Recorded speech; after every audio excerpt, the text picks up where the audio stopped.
Hi, I'm Laura Lee Siemens and you're watching Bible Study, and we are on to chapter 3. So if you didn't watch chapter 1 and 2, you probably want to go back and watch those before you come on here to chapter 3. But here we are, we're starting with chapter 3. So if you'll remember, after you watched chapter 1 and chapter 2, that chapter 2 ends with Daniel getting this huge promotion, and he ends up being in charge of the whole province of Babylon and in charge of all the wise men. And Shadrach, Meshach, and Abednego also get really important jobs, but they are separated. So we're not really sure where Daniel is in chapter 3. He's working somewhere, but he is not with his friends Shadrach, Meshach, and Abednego while this is happening. So what happens is King Nebuchadnezzar, and you'll remember from chapter 1 and 2, he's a little eccentric and kind of nutty. He builds this ginormous statue of himself. So it says in chapter 1 that it was 60 cubits in width and 6 cubits. Its height was 60 cubits and its width was 6 cubits. So if you don't know what that means, that's because you don't live in ancient times. So it would be 90 to 100 feet tall. So that would be about 9 stories tall. So your regular gymnasium is about 2 stories. So you'd be packing, 4 gyms and a half, 4 gymnasiums and a half and top. That is how tall this statue was that Nebuchadnezzar built of himself. So he has this thing where he says, all right, we're going to have this big unveiling of this huge statue that I made of me, and everyone is going to bow down and worship it. And if you don't bow down and worship it, you're going to be thrown immediately into a big burning fire. So that's kind of weird that he did that. Especially since in chapter 2, we just had the whole thing with the dream where he had a statue. The statue ends up getting crushed by a big rock. And Daniel explains to him that it's an example of all the countries that are going to come after Babylon is destroyed. But still, he makes this big statue of himself. So obviously Shadrach, Meshach, and Abednego cannot bow down and worship this statue because God says that you can only worship God. You can't worship any other gods before me. And if you'll remember all the way back to chapter 1, that most of the Jewish people had actually abandoned that and they were worshiping other gods. But it was Daniel and his friends who had decided not to do that they were going to continue to worship God. So they cannot bow down to this giant statue of Nebuchadnezzar. So then in verse 8, I'm going to read this.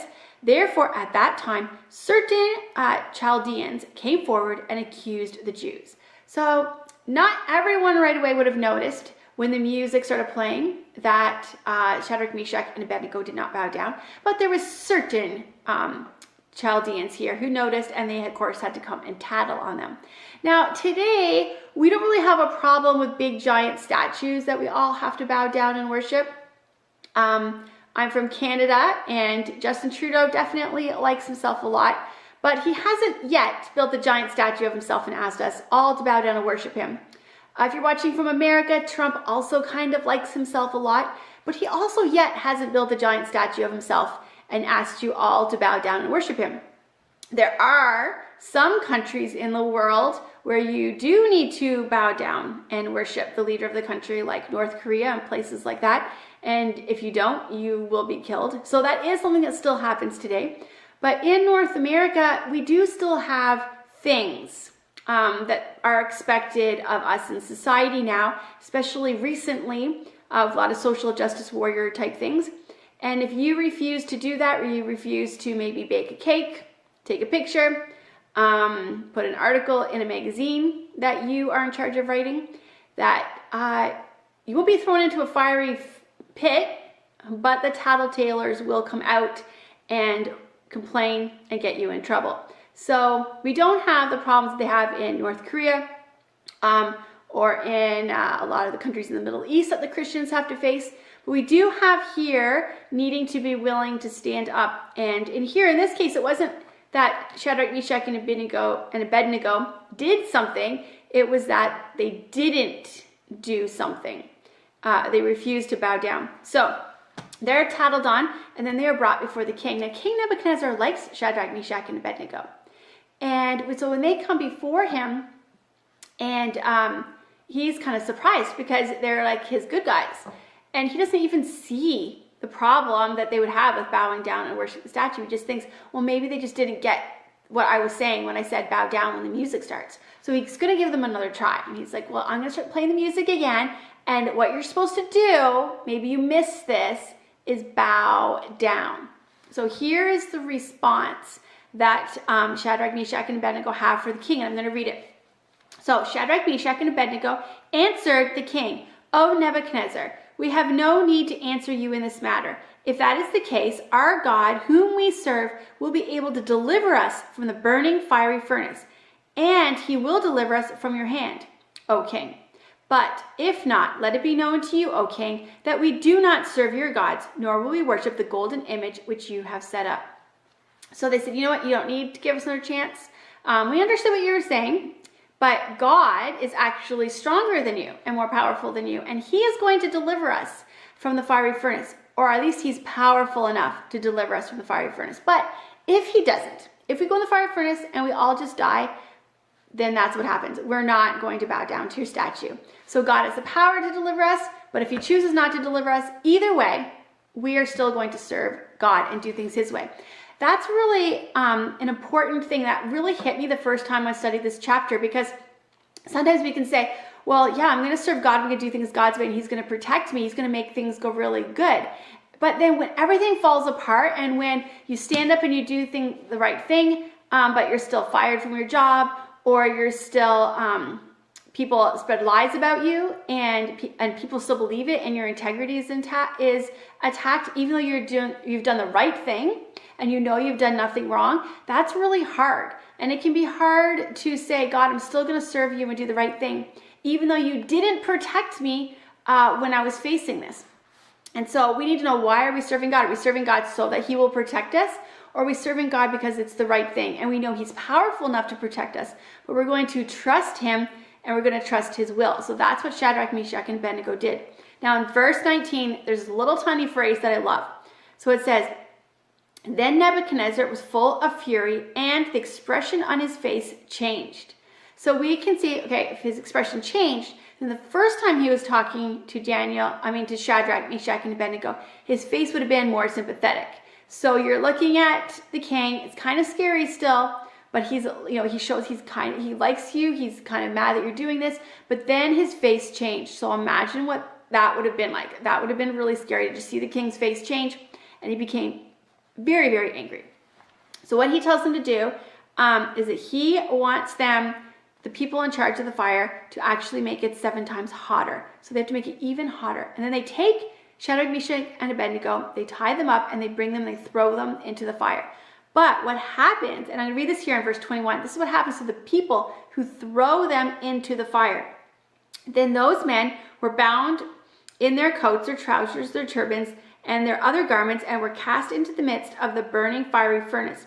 Therefore, because of the king's command was urgent, and the furnace exceedingly hot, the flames of the fire killed those men who took up Shadrach, Meshach, and Abednego." So they took them, they tied them up, they threw them with everything on. They said they had their turbans on, everything. They threw them into the fire, but the men who threw them into the fire died throwing them in, because that's how hot it was. So King Nebuchadnezzar is probably pretty pleased with himself at this point, that he has killed these guys off, and he's done. He was angry, he had his big temper tantrum, and it's finished. But then he begins to look more closely. And we can see that as he looks into the fire, he sees that Shadrach, Meshach, and Abednego are just like walking around in the fire, and they're not even getting burned.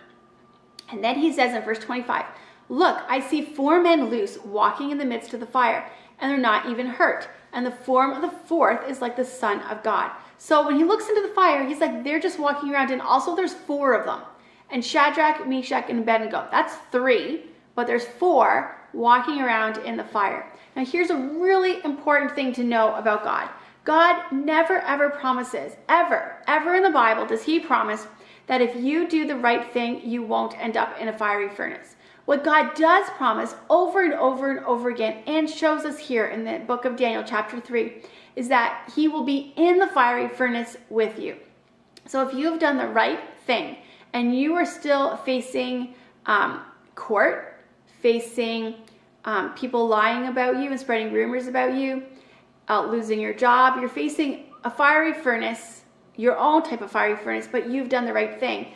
God never promised that that wouldn't happen to you, that bad things wouldn't happen, but he did promise that he would always be with you, just like he was here. So what does the king do? He calls out he calls to Nebuchadnezzar and Nebuchadnezzar calls out to Shadrach, Meshach, and Abednego and tells them to come out of the fire. So they walk out of the fire, and the crazy thing is their hair isn't even singed, even their eyebrows, and they don't even smell like fire. Like, obviously this is a complete miracle. So what does Nebuchadnezzar do? Then Nebuchadnezzar went near the mouth of the burning fire, and he spoke and he called. And this is where he calls them to come out. And so they come out, and then he sees them, and then he says, therefore, go back a little bit here. Nebuchadnezzar spoke, saying, blessed be the God of Shadrach, Meshach, and Abednego, who sent his angel and delivered his servants who trusted in him. And they have frustrated the king's word and yielded their bodies, that they should not serve nor worship any god except their own God. Therefore, I make a decree that any people, nation, or language which speaks anything against the God of Shadrach, Meshach, and Abednego shall be cut in pieces, and their houses shall be made an ash heap, because there is no other God who can deliver like this. Then the king promoted Shadrach, Meshach, and Abednego in the province of Babylon. One of the things I notice here is that he says that Shadrach, Meshach, and Abednego yielded their bodies. And that is what God asks us to do. In the New Testament, it says that our bodies are a temple of the Holy Spirit and they are not our own. And so we should be serving God with our bodies and doing what is right. We also see that he said, no, you're not going to be worshiping the statue anymore. You're going to be worshiping the true God. In fact, if you say anything against the Jewish God, then you will be the one that's in trouble. Now think about this for a minute. Remember, Shadrach, Meshach, and Abednego and Daniel are in Babylon. They're not the only ones. A lot of the Jewish people have been forced to live in Babylon. They've been taken as captives. And remember, they're going to be there for 70 years. And so what has happened here is that God has set up a way that no one can mock their God. So remember, they're there for those 70 years as a timeout to turn their hearts back to God. And while they're turning their hearts back to God, God has set up a way that no one can speak bad against their God. Isn't that amazing? So we start off the chapter with, if you are a Jewish person living in Babylon, you have to bow down and worship this statue, or else you'll be thrown into a fiery furnace, which it looks like most of the people would have just done, since only Shadrach, Meshach, and Abednego were the ones that were tattled on. I'm sure other ones also didn't bow down, but a lot of them clearly did. But we end the chapter with, not only are they free to not worship the statue, but the people living in Babylon aren't allowed to say anything bad about their God. That is amazing. So much happens just here in chapter 3. So now that we finished, go back and read chapter 3 and read it a couple times and I have a highlighter here that I really use, especially for chapter 3, because there are so many amazing verses in this chapter. So while you're reading, try to pick out one verse that really stands out to you, memorize it today, and then meditate on it throughout the day. Tomorrow we're going to be back with chapter 4. I'm Laura Lee Siemens, and you're doing the Bible study, Daniel chapter 3.